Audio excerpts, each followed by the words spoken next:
Les premiers et seconds tours des élections municipales sont à vivre sur Info TV. Rendez-vous dès maintenant sur notre compte Twitter et Instagram pour suivre les dernières actualités qui façonnent ce suffrage. Et retrouvez-nous les dimanches 15 et 22 mars sur notre chaîne YouTube pour découvrir le nom de votre maire, les réactions politiques et les grands enjeux nationaux. Événement municipal 2020, qui sera votre prochain maire?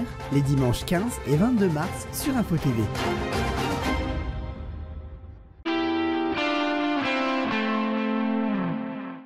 Mesdames et messieurs, bonjour, bienvenue dans ce 18e numéro d'Instant Nature. Voici tout de suite le sommaire. Aujourd'hui, nous parlerons du blog. Alors, je vous vois déjà froncer les sourcils pour la plupart, mais peut-être que vous en avez déjà entendu parler puisqu'il est arrivé aux Eaux de Paris il y a maintenant plusieurs mois. Nous verrons déjà ce qu'est le blog. Ce n'est ni un animal, ni une plante, mais c'est un organisme. Et puis nous terminerons avec ses particularités car il en a plusieurs. Un organisme qui est très étrange, vous verrez, et qui pourrait faire partie des films de science-fiction. Bienvenue.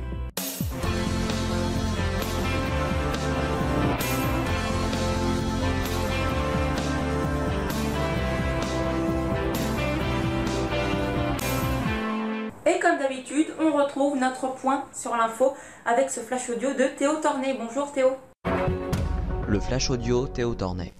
Bonjour Alexis, bonjour à toutes et à tous, bienvenue dans ce flash audio, les titres de cette édition. Après une campagne animée par un scandale sexuel et des divisions dans le camp du parti présidentiel, le scrutin municipal s'annonce serré et indécis à Paris, où la candidate du chef de l'État pourrait jouer les arbitres entre la droite et la gauche. L'élection à Paris, capitale d'un pays encore très centralisé, revêt une véritable dimension nationale en France. Dans le nord de l'Italie, un quart de la population a été placée en quarantaine ce dimanche, une décision draconienne décidée par le gouvernement pour endiguer l'épidémie du coronavirus qui touche désormais plus de 100 000 personnes dans le monde entier. Selon un décret publié par le gouvernement, les entrées et sorties d'un vaste zone dans le nord de l'Italie, allant de Milan à Venise, sont désormais étroitement limitées. Ce dimanche, dans l'est de la Chine, un hôtel réquisitionné comme lieu de quarantaine contre le coronavirus s'est effondré, faisant au moins 10 morts, a indiqué le ministère chinois des situations d'urgence. Sur 71 personnes prises au piège samedi, au moment du sinistre, 48 ont été sorties des décombres, dont 10 sans vie, et 23 personnes sont toujours recherchées, a précisé le ministère. La météo de lundi, l'ensemble de la France profitera du soleil, mais avec quelques endroits pluvieux et de la neige dans les Alpes, avec des températures qui sont comprises entre 4 et 14 degrés. Mardi, le nord et le centre de la France sera sous la pluie avec du nuage et de la neige.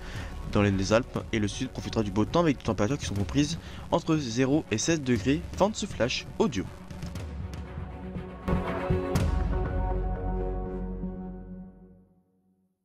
Eh bien, merci beaucoup Théo Tornet pour ce point sur l'info. On se retrouve dans 15 jours. Allez, commençons sans plus tarder notre émission sur le blog avec tout d'abord ce que c'est. Et comme je vous le disais dans le sommaire, ce n'est ni un animal ni un végétal, mais c'est un organisme et plus précisément un organisme unicellulaire. Il n'est donc composé que d'une seule cellule.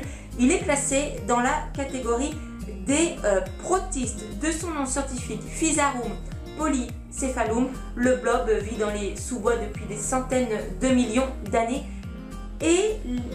Mais l'année dernière, il a fait son entrée au zoo de Paris, au bois de Vincennes.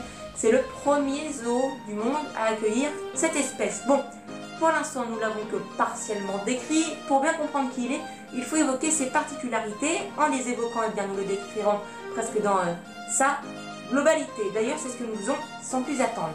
Le blob a, comme je vous le disais dans le sommaire, plusieurs particularités, dont une qui est très étrange. Alors je vous préviens, elles sont toutes étranges. Il n'a pas de cerveau et pourtant il est capable d'apprendre. Il est même capable de transmettre ses connaissances à ses congénères comme des professeurs. Autre particularité du blob, il peut atteindre les 10 mètres carrés car il est immortel. Il est dépourvu de bouche et d'estomac et pourtant il peut quand même manger. Alors ça vraiment c'est très étrange. Le blob a un temps de cicatrisation très court, aux alentours de 2 minutes. Quelque chose qui est encore très étonnant, on peut le couper en deux et il peut se reconstituer. Dernière particularité, le blob posséderait une personnalité selon son origine. Le blob australien est plutôt sociable, l'américain refuse de manger des flocons d'avoine biologique et le japonais est très rapide mais il ne réfléchit pas beaucoup. Voilà, c'est la fin de ce 16e numéro d'Instant Nature. Merci de l'avoir suivi. Prochain rendez-vous sur Info TV, c'est mercredi à 15h pour Instant Média, présenté par Théo Tornet.